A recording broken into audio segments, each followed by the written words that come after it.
Okay, here's our sound effect. We're going to take this sucker, make it smaller. We could distort it a little bit. We could even warp it.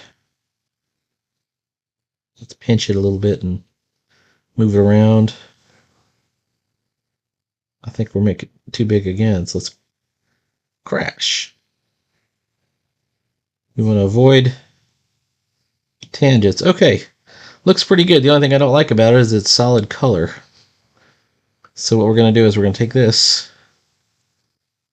and reduce it in opacity. Let me get on my pencil layer and erase what I had back there. So I'm liking this lettering. But what I need to do is I need to trace.